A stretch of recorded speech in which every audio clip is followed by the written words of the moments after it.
నమస్తే times today news కి స్వాగతం. ముందుగా bulletin headlines. YSRCP employees and pensioners wing state president Nalamuru Chandrasekhar Reddy press meet. Vontimitta కోదండరాముడి ఆలయంలో సీతారాముల కళ్యాణోత్సవం.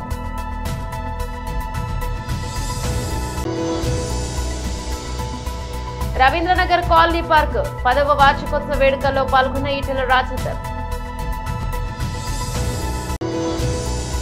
అకాల వర్షానికి నేల కొరిగిన పంటలను పరిశీలిస్తున్న మాజీ మంత్రి ఎమ్మెల్యే హరీష్ రావు. కల్వకుంట్ల కవిత ప్రకటనలపై జేఎస్పీ తెలంగాణ విద్యార్థి విభాగం incharge Shri Sampath Naik press meet. Details చూస్తే YSRCP employees and pensioners wing state president Nalamuru Chandrasekhar Reddy press meet నిర్వహించారు. శానిటరీ ఇన్స్పెక్టర్ పై అనవసరంగా చిందులు తొక్కారు. అక్కడ కొంతమంది మహిళలు డ్రింకింగ్ వాటర్ ట్యాప్స్ అంటే మంచినీటి కుళాయిలు పనిచేయట్లేదని చెప్పేసి, డ్రైనేజీలు సరిగ్గా శుభ్రం చేయట్లేదని చెప్పేసి, స్ట్రీట్ లైట్స్ కూడా అక్కడ సరిగ్గా వెలగడం లేదు అని చెప్పేసేటువంటి సమస్యలను ఆ ఎమ్మెల్యే గారు పర్యటనలో ఆయన దృష్టికి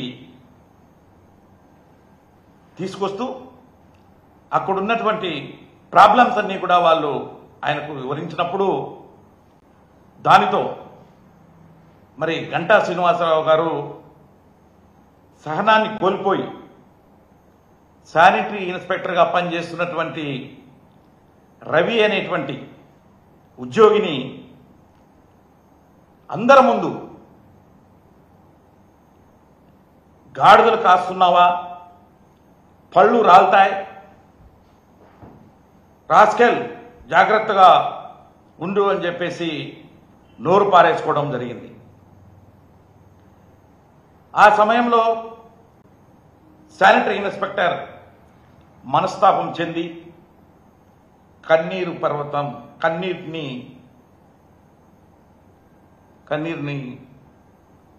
పెట్టారు. ఎందుకు అలా జరిగింది అని విచారించుకున్నానే అనవసరంగా ఒక ప్రభుత్వ ఉద్యోగి అని కూడా చూడకుండా అక్కడున్నటువంటి ప్రజలకు ఈయన తప్పులు ఎక్కడ బయటకు వస్తాయో అనేటువంటి విధంగా ఎదుటి వ్యక్తి మీద చిందులు వేయడాన్ని మాత్రం మేము తీవ్రంగా ఖండిస్తున్నాం. ఇదే తెలుగుదేశం గవర్నమెంట్ ఉన్న ఎలక్షన్స్ ఒంటిమిట్ట కోదండరాముడి ఆలయంలో సీతారాముల కళ్యాణోత్సవంలో సీఎం చంద్రబాబు నాయుడు పాల్గొన్నారు. అందరికీ నమస్కారాలు. ఈరోజు కన్నుల పండుగగా మనం అందరం సీతారామ కళ్యాణానికి వచ్చాం. ఒక బ్రహ్మాండమైన ఉత్సవం అంగవైభవంగా జరిగింది.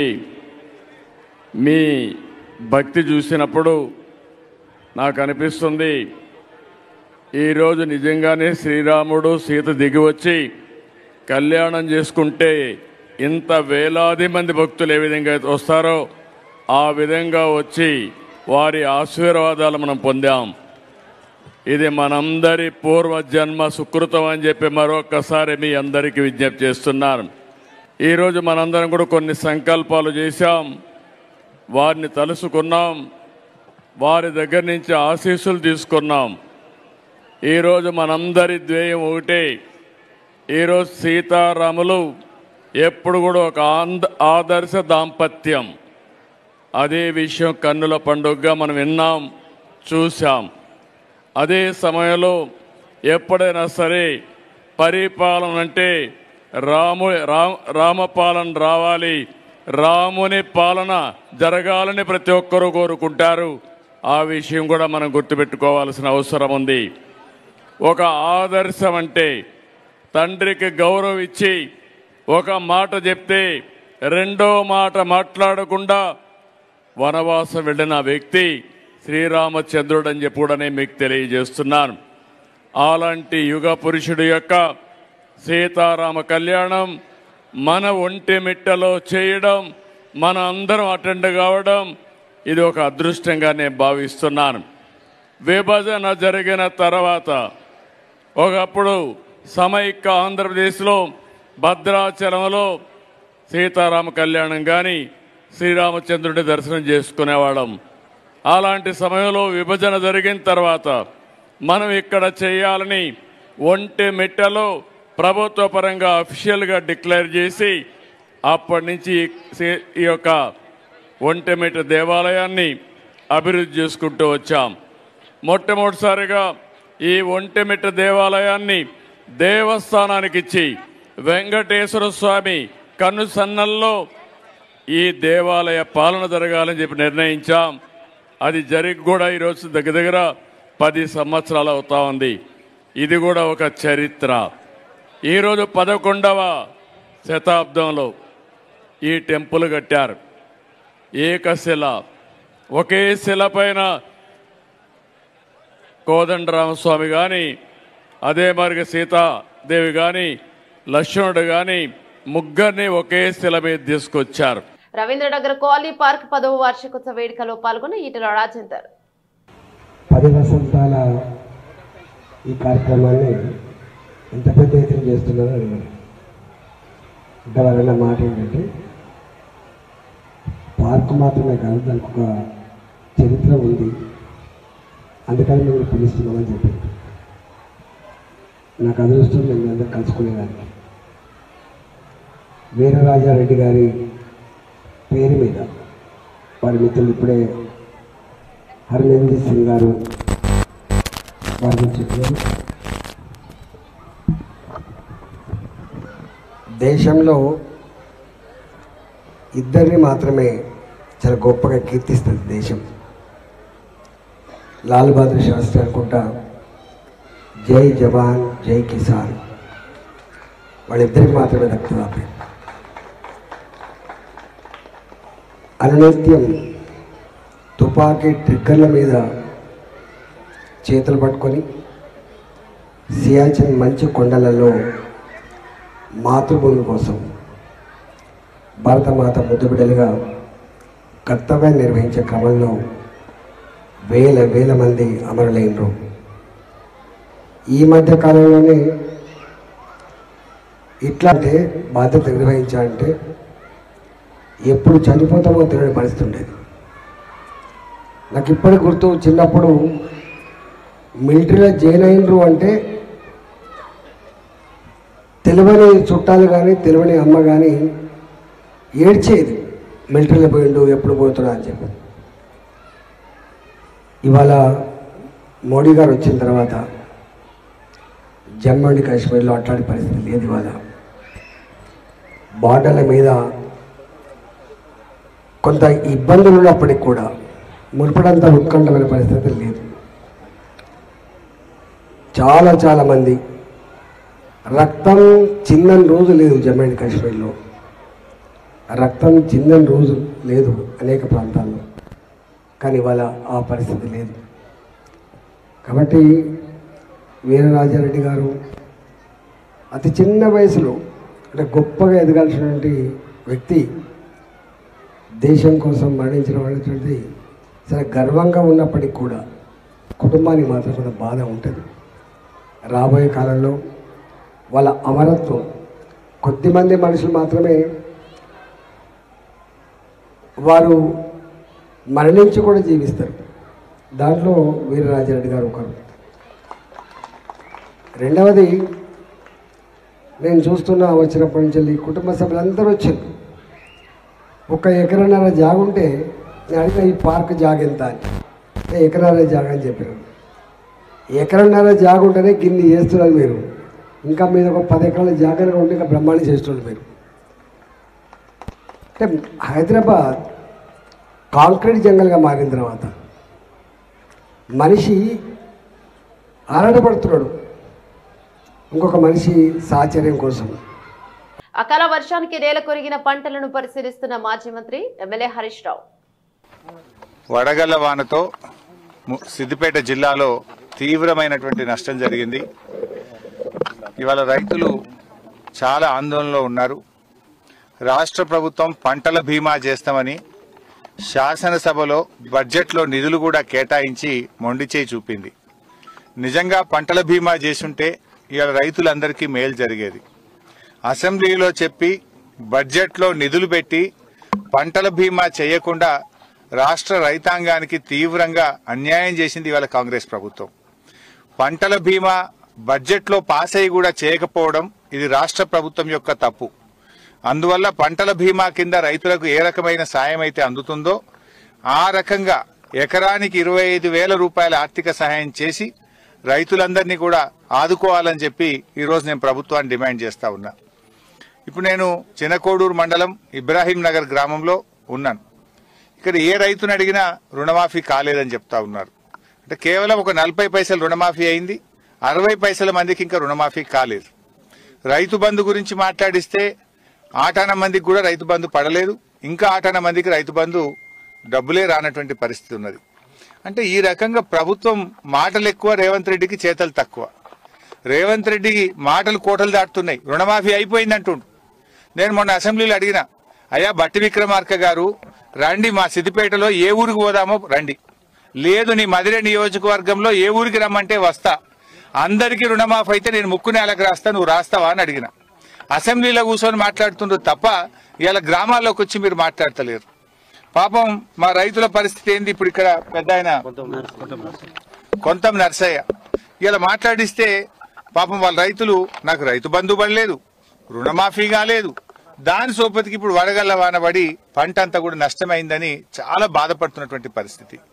ఒక్క సిద్దిపేట జిల్లాలోనే 12,000 ఎకరాలకు పైగా మొన్న పడ్డ వడగళ్ల వానకు నష్టం జరిగింది. గత వారం వడగళ్ల వాన పడి గత వారం దాదాపు 3-4 వేల ఎకరాలు పోయింది, ఈ వారం 12,000 ఎకరాలు పోయింది. అంటే రెండు కలిపితే 16,000 ఎకరాలు ఒక్క సిద్దిపేట జిల్లాలో నష్టం జరిగింది. అంటే 6 కాలం కష్టపడి పెట్టుబడి అంతా పెట్టి చెమట చుక్కలు పడిచి బుక్క నోట్లకు పోయే సమయానికి పంట ఇక రేపో మాపో కోస్తమనంగా ఈ రాళ్లు పడి చాలా నష్టం జరిగింది. పాపం రైతులు చాలా దుఃఖంలో ఉన్నారు. అందువల్ల ఈ ప్రభుత్వం ఇప్పటికైనా రేవంత్ రెడ్డి నువ్వు దేవుళ్ల మీద ఒట్టు పెట్టినావు, ప్రతి ఊరు దేవుడి మీద ఒట్టు పెట్టినావు. మా మెదక్ జిల్లాలో పాపన్నపేట అమ్మవారి మీద ఒట్టు పెట్టినావు, మెదక్ చర్చి మీద ఒట్టు పెట్టినావు, వేములవాడ రాజన్న మీద ఒట్టు పెట్టినావు, యాదాద్రి లక్ష్మీనరసింహస్వామి మీద ఒట్టు పెట్టినావు. ఒట్టు పెట్టి దేవుడి మీద ఒట్టు పెట్టి మాట తప్పితే పాపం తగులుతుంది. ఇవాళ చాలా మంది రైతులకు రుణమాఫీ కాలేదు. ఇప్పటికైనా రుణమాఫీ డబ్బులు మొత్తం విడుదల చేయాలని చెప్పి కల్వకుంట్ల కవిత ప్రకటనలపై జేఎస్పీ తెలంగాణ విద్యార్థి విభాగం incharge Shri Sampath Naik press meet నిర్వహించారు. నా పేరు డాక్టర్ సంపత్ నాయక్, నేను జనసేన విద్యార్థి విభాగ రాష్ట్ర అధ్యక్షుని మాట్లాడుతున్నాను. నేను తెలంగాణ ఉద్యమకారుని, ఓయూ జేఏసీ ప్రెసిడెంట్ గా ఉన్నాను. కవితక్క మనకు చాలా 15 ఏళ్ల పరిచయం ఉందక్క. నేను ఇప్పుడు జనసేన పార్టీలో ఉన్నాను కాబట్టి గౌరవ పవన్ కళ్యాణ్ గారి గురించి మీరు మాట్లాడిన మాటలు ఏదైతే ఉందో అది సభ్య సమాజం కావచ్చు కానీ, అది తెలంగాణ సమాజం కావచ్చు కానీ, లేకపోతే తెలుగు సమాజం కావచ్చు కానీ అది ఏది హర్షించదగ్గలేదు. మీరు ఒక మాట మాట్లాడుతూ అతను సీరియస్ పొలిటీషియన్ కాదు అనుకుంటా మీరు మాట్లాడిండ్రు. అంటే మీ దృష్టిలో సీరియస్ పొలిటీషియన్ అంటే ఏందక్క? ఇదో ఇవాళ ఇది ఆంధ్రజ్యోతి పేపర్ అక్క. ఇవాళ ఎస్ఐబి ఇతను ఎవరు మీకు తెలిసే ఉంటుంది. ఇతను ప్రభాకర్ రావు గారు ఎస్ఐబి, ఇతను ఐజీగా ఉండే మీ దగ్గర మీ ప్రభుత్వంలో. ఇవాళ అన్నమో శరణ అన్నట్టు ఎక్కడ అమెరికాలపై దాక్కునే పరిస్థితి వచ్చింది. అన్ని వ్యవస్థలను ఇవాళ ఈ దేశం నుంచి విడిచిపోయేటట్టు చేసిండ్రు. అంతేనా? ఇవాళ ఎమ్మెల్యే పేపర్ ఏదన్నా వాళ్ళ ఎమ్మెల్యే షకీల్ గారు, ఇది కూడా చూపిస్తాం. ఇతన్ని బోధన్ మాజీ ఎమ్మెల్యే షకీల్ గారిని అరెస్టు, వాళ్ళ కొడుకు ఎవరైతే ఉన్నారో ఇక్కడ పంజాగుట్ట దగ్గర యాక్సిడెంట్ చేసి పారిపోయిండు దుబాయ్కి. అంటే మీ పార్టీలో ఎటువంటి వ్యక్తులు ఉన్నారో ఒకసారి మీరు చూడండి. కొత్తగా నువ్వు మళ్ళా ఒక కొత్త ముసుగేసుకొని వచ్చినావు అక్క. ఏం ముసుగేసుకొచ్చినావు? మళ్ళా బీసీ వాదం అనుకుంటా. బీసీ వాదం మీరు కొత్తగా ఏమి వేసుకోవాల్సిన అవసరం లేదక్క. మీ పార్టీలో ఎవరెవరు ఉన్నారు? ఇవాళ మా గౌరవ తెలంగాణ రాష్ట్ర ఇన్ఛార్జ్ గారు నేమూరు శంకర్ గౌడ్ గారు ఒక బీసీ బిడ్డ, అంతేనా? ఒక ఎస్సీ బిడ్డ, ఉస్మానియా యూనివర్సిటీ నుంచి. నేను కూడా ఒక ఎస్టీ బిడ్డ. బీసీలు ఉన్నారు, ఎస్సీలు ఉన్నారు, ఎస్టీలు ఉన్నారు, ఓసీ బిడ్డలు అందరినీ సమానంగా చూసుకుంటూ పోతున్నారు. నేను చివరిగా ఒకటే మాట్లాడుతున్నారు. మనతో మీకు నాకు ఒక మంచి పరిచయం ఉందని కాబట్టి మీరు మాట్లాడేటప్పుడు జాగ్రత్తగా మాట్లాడండి. కేసీఆర్ బిడ్డ కాకపోతే నువ్వు తెలంగాణ రాష్ట్రంలో కుక్కలు కూడా డేకవక్క, మిమ్మల్ని కుక్కలు కూడా డేకవని ఒక ఓల్డ్ విద్యార్థిగా ఉద్యమాలు చేసింది మేము, విద్యార్థులు బలిదానాలు చేసుకునేది మేము, 1600 మంది విద్యార్థులు చనిపోయింది మేము. మా శవాల పైన మీరు తూలుతూ గద్దెనెక్కి కూర్చున్నారు. ఇవాళ అసెంబ్లీలో మేము ఇదే సెక్రటరీ దగ్గర అన్న పవన్ కళ్యాణ్ గారు మన వాళ్ళకి ఎట్లా పనిచేసిండ్రో మీ అందరూ తెలిసిన విషయమే.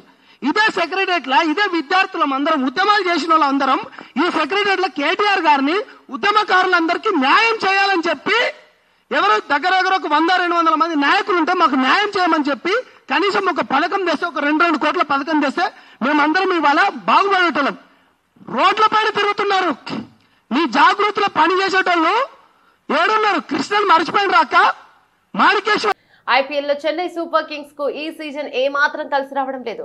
ఇప్పటి వరకు ఆడిన 6 మ్యాచ్లలో సిఎస్కే తొలి మ్యాచ్ మినహా వరుసగా 5 ఓటమి చవిచూస్తుంది. కెప్టెన్సీ పగ్గాలు మళ్లీ ధోని చేతికి వచ్చినా ఆ జట్టు రాత మారలేదు. చెన్నైలో శుక్రవారం రాత్రి కోల్కతా నైట్ రైడర్స్ జట్టుతో జరిగిన మ్యాచ్ లో సిఎస్కే ఘోర పరాజయం చవిచూస్తుంది. అయితే ఈ మ్యాచ్ లో కెప్టెన్ ధోని ఎల్బిడబ్ల్యూ ప్రస్తుతం వివాదాస్పదంగా మారింది. థర్డ్ అంపైర్ నిర్ణయాన్ని సిఎస్కే అభిమానులు తీవ్రంగా తప్పుపడుతున్నారు. రివ్యూలో బ్యాట్ కు బంతి తాకినట్లు స్పైక్ కనిపించిన అవుట్ ఎలా ఇస్తారని మండిపడుతున్నారు. 8వ స్థానంలో బ్యాటింగ్ కు వచ్చిన ధోని 1 పరుగు మాత్రమే చేసి అవుట్ అయ్యాడు. సునీల్ సరైన బౌలింగ్ లో ఎల్బీగా వెనుతిరిగాడు. ఇక నరైన్ అప్పీల్స్ చేయగానే ఫీల్డ్ అంపైర్ అవుట్ ఇవ్వడంతో ధోని వెంటనే రివ్యూ కోరాడు. రివ్యూలో బంతి బ్యాట్ ను తాకి ఆపై ధోని ప్యాడ్ ను తాకినట్టు కనిపించింది. స్వల్పంగా స్పైక్ కనిపించిన థర్డ్ అంపైర్ అవుట్ ఇచ్చేశాడు. ఈ నిర్ణయంపై మాజీ క్రికెటర్ మార్క్ బౌచర్ కూడా ఆశ్చర్యాన్ని వ్యక్తం చేశాడు. ఆల్పాడ్ లో వచ్చిన స్పైక్ థర్డ్ అంపైర్ పరిగణలోకి తీసుకోలేదు. బ్యాట్ కు బంతి చాలా దగ్గరగా వెళ్లినట్టుంది. అక్కడ కాస్త స్పైక్ కనిపించాయి, కానీ థర్డ్ అంపైర్ ఎన్నో ఫ్యాక్ట్స్ ను పరిశీలించినట్లు ఉంది. పాదం కదలిక జరిగినప్పుడు స్పైక్ వస్తుంటాయని నిపుణుల మాట అని బౌచర్ చెప్పాడు. మహబూబ్ నగర్ జిల్లా చిన్న చింతకుంట మండల కేంద్రంలో పోలీస్ స్టేషన్ ఆవరణలో వివిధ పార్టీలకు సంబంధించిన ముఖ్య నాయకులతో సమావేశం నిర్వహించిన స్థానిక ఎస్పీ రామ్లాల్ నాయక్. ఆయన మాట్లాడుతూ పండుగలను శాంతియుతంగా జరుపుకోవాలని, మత సామరస్యాన్ని కాపాడాలని, ప్రతి మతాన్ని గౌరవించి అన్నదమ్ముల వల్లే కలిసి జరుపుకోవాలని, శాంతి భద్రతలకు విఘాతం కల్పించరాదని ఆయన తెలియజేశారు. కార్యక్రమంలో ఎస్ఐతో పాటు వివిధ పార్టీల నాయకులు, పట్టణ ముఖ్య నాయకులు పాల్గొన్నారు. ప్రధానంగా పోలీస్ శాఖకి ప్రజలకి మధ్య ఉన్న బంధం విడదీయరానికి ప్రజలకు సేవ చేస్తున్నారు అంటే ఏ ప్రభుత్వ శాఖ కూడా దానికి మనము ఎవరైతే బాధ్యత తీసుకునే ముందు నడుస్తుంటామో వాళ్ళు కొద్దిగా జాగ్రత్త పడి ఆ మిస్టేక్స్, పొరపాట్లు మన ఊరికి, మన మండలానికి రిమార్క్ జరగకుండా చూసుకోవాల్సిన బాధ్యత మనకు ఉంటుంది. అప్పుడే మనం కూడా గౌరవంగా, శాంతిగా, ప్రేమతో ఉంటాము. అదేవిధంగా ప్రభుత్వ అధికారులు కూడా పలానా మండలంలో మేము చేసిన డ్యూటీ కానీ చాలా చక్కగా ప్రేమ. ఎక్కడ కూడా నేను దాదాపు 38 సంవత్సరాల నుంచి చూస్తున్నాను. మిగతా సోదరులు అందరూ కూడా సహకరిస్తారు, ఎక్కడ ఇబ్బంది ఉండదు. ఏదో అరకొర ఏమన్నా ఉన్నా కూడా మా ఆర్గనైజ్ చేస్తే దాన్ని అక్కడికక్కడే సర్దు మణిగేటట్టు చేసి అందరినీ సంధానించి పంపిస్తారు. ఎప్పుడు కూడా అవాంఛనీయ సంఘటనలు జరగలేదు, ఇక ముందు కూడా జరగకూడదు. ఏ అరమరికలు లేకుండా అందరం కూడా అన్ని పండుగలు సామరస్యంగా జరుపుకోవాలని కోరుకుంటున్నాం. అడ్వాన్స్ హనుమాన్ జయంతి శుభాకాంక్షలు. ఈరోజు మన పోలీస్ స్టేషన్లో పీస్ మీటింగ్ ఏర్పాటు చేసినందుకు ఎస్ఐ గారికి ధన్యవాదాలు తెలుపుతున్నాను. అలాగే ఈ మీటింగ్కి వచ్చిన గ్రామ ప్రముఖులకు, వివిధ మతాల పెద్దలకు, యువకులకు అందరికీ నా హృదయపూర్వక నమస్కారం. సార్, మా దగ్గర ఏ పండుగ జరిగినా కుల మతాలకు అతీతంగా అందరం కలిసి కట్టుగా చేసుకుంటాం.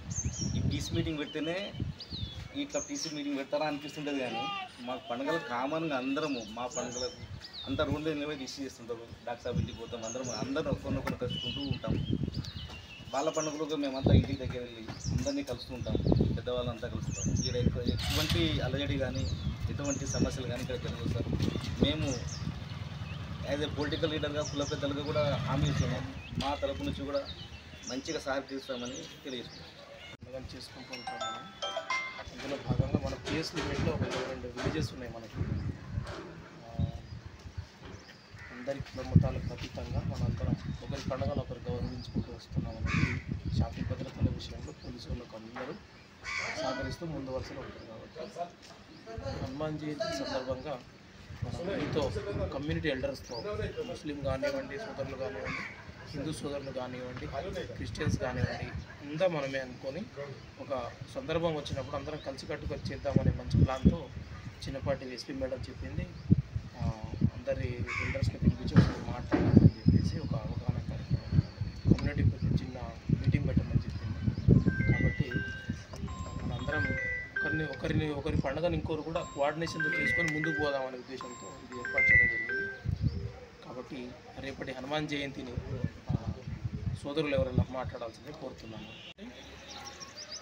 అన్ని కులాలకు అతీతంగా, మతాలకు అతీతంగా, ప్రాంతీయతత్వం అన్ని సమ్మిళితంతో చేసే మా కర్తవ్యంలో భాగంగా ప్రజలకు శాంతి చేకూర్చాలి, పీస్ఫుల్గా ఆ ప్రొసెషన్ కానీ ఆ పండుగ జరగాలి, అన్ని మతాల వారికి మా సర్వీస్ ఇవ్వాలి, వాళ్ళు మంచిగా జరుపుకోవాలన్న ఉద్దేశంతో మా మైండ్లో ఉంటుంది. అది పోలీసులో నాటుకున్న అదొకటి ఉంటుంది. కాబట్టి దయచేసి లాస్ట్ ఇయర్ ఏ విధంగా అయితే ప్రశాంతలతో శాంతియుతంగా చేశారో ఈ సంవత్సరం కూడా మమ్మల్ని సహకరిస్తూ ఒక గంట లేట్ అయినా పర్వాలేదు, ఒక 100 మీటర్ పెరిగిన దూరం పర్వాలేదు, ఒక 50 మంది దాంట్లో యాడ్ అయినా పర్వాలేదు, బట్ మన లక్ష్యం అనేది ఒకటే శాంతియుతంగా జరుపుకోవాలి. ఒక ఎగ్జాంపుల్ చెప్తా. ఒక చిరంజీవి సినిమా, ఠాగూర్ సినిమా అది వేరే సినిమాలో ఉంది, ఒక సెంటిమెంట్ ఉంది. వాడు ఒకటి పని చేస్తే ఆ పనిని ఈ ముగ్గురు చేస్తారట. ఠాగూర్ కదా, ఆ ముగ్గురు మళ్ళీ +3 అవుతారు, అంటే 9 మెంబర్స్ అవుతారు. 9 + 3 27 అవుతారు. అట్లా మనం తక్కువ మంది ఈ మీటింగ్ వచ్చినప్పటికీ కూడా మనం మన ఫ్రెండ్స్కి కానీ ఫ్రెండ్స్కి కానీ మన కులం వాళ్ళకి కానీ మన పక్కింటి వాళ్ళకి కానీ మనతో పాటు వస్తున్నటువంటి ఆ భక్తుడితో సహా అలా కొద్దిగా ఏమైనా చేస్తున్నా కూడా మనం కలిసికట్టుగా చేసుకొని కలిసికట్టుగా ముందుకు వెళ్ళాలి. మన సాహెబ్ అన్న చెప్పినట్టు ఎదుటివారికి మనం స్నేహం సోదరభావం ఉండాలా. ఎదుటివాడు ఇబ్బంది పడుతుంటే మన ఆకలితో ఉంటే కూడా మనం వారికి పడనీయకుండా మనం కూడా ఒక్కొక్క సందర్భంలో కలిసి ఉండాలా, వాడికి చేతనివ్వాలని చిన్న సారాంశంలో చెప్పింది. చాలా మంచి వాక్యం అది. మనందరం కోరుకునేది కూడా అదే. శాంతి ప్రేమతోనూ ఎదుటివాడికి మనం అవకాశం ఇస్తే అతను ఖచ్చితంగా మనకు అదే అవకాశం ఇస్తాడు. అప్పుడే సోదరభావం ఉంటుంది, అప్పుడే సమాజంలో మంచి జరుగుతుందనే ఉద్దేశం చాలా క్లియర్గా చెప్పాడు. కాబట్టి దయచేసి మీరందరూ, నేను కూడా కొత్తగా వచ్చినాను కాబట్టి మీరందరూ స్వాములు మీరు కూడా ఒక స్వామి దాదాపు ఒక 10 మందికి ఎక్స్ప్లెయిన్ చేస్తూ మీరందరూ యూత్ పిల్లలు కాబట్టి ఇంకొక సందర్భం అంటే ఏంటంటే మనం పండగ ఊర్లో చేస్తాం, కానీ మన పిల్లలు ఏం చేస్తారు, హైదరాబాద్లో వేరే ప్రాంతాల్లో స్థిరపడతారు. వాళ్ళకి ఏమంతా తెలియదు. మనమేమో గ్రామీణ స్థాయిలో ఉంటాము, మనం మంచిగా చేద్దాం అనుకుంటాం. ఎక్కడో చుట్టాల మార్గం అన్న వస్తాడు, లేదంటే హైదరాబాద్ నుంచి వేరే దగ్గర నుంచి మన బంధువులాగా కానీ మన ఇంటోడు కానీ మన ఊరోడు వస్తాడు. వాడు ఏం చేస్తాడంటే కొద్దిగా ఎంగ్జైటీ ఫీల్ అయ్యి ఏదేదో జరగదని దాంట్లో ఇన్వాల్వ్ అయ్యి కొద్దిగా న్యూసెన్స్ చేసేటోళ్ళు కూడా ఉంటారు. కాబట్టి మన వాళ్ళని అబ్జర్వ్ చేస్తూ ఏమైనా చిన్న ఇన్సిడెంట్ ఉన్నా కూడా శ్రీవారి దర్శనానికి పాదరక్షలతో మహాద్వారంకు వచ్చిన భక్తులు వైకుంఠం క్యూ కాంప్లెక్స్ నుండి పాదరక్షలు ధరించిన భక్తులు 3 ప్రాంతాల్లో తనిఖీ చేసిన గుర్తించని టీటీడీ విజిలెన్స్ దారుణంగా విఫలమైన భద్రతా అధికారులు తిరుమలలో వరుస అపచారాలు జరుగుతున్న టీటీడీ నిర్లక్ష్యం వహించడంపై ఆగ్రహాన్ని వ్యక్తం చేసిన భక్తులు.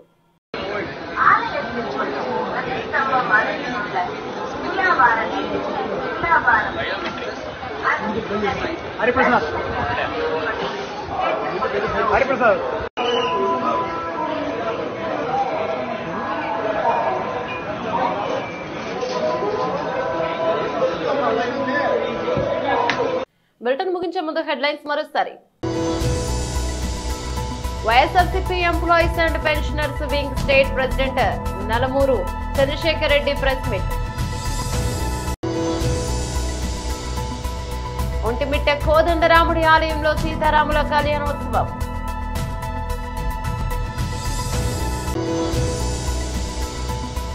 రవీంద్రనగర్ కాలనీ పార్క్ 10వ వార్షికోత్సవ వేడుకల్లో పాల్గొన్న ఈటెల రాజేందర్. అకాల వర్షానికి నేల కొరిగిన పంటలను పరిశీలిస్తున్న మాజీ మంత్రి ఎమ్మెల్యే హరీష్ రావు. కల్వకుంట్ల కవిత ప్రకటనపై జేఎస్పీ తెలంగాణ విద్యార్థి విభాగం incharge Shri Sampath Naik press meet. ఇవి బులెటిన్ డీటెయిల్స్. మరో బులెటిన్ లో మళ్ళీ కలుసుకుందాం. మంత్రకు సెలవు. నమస్తే.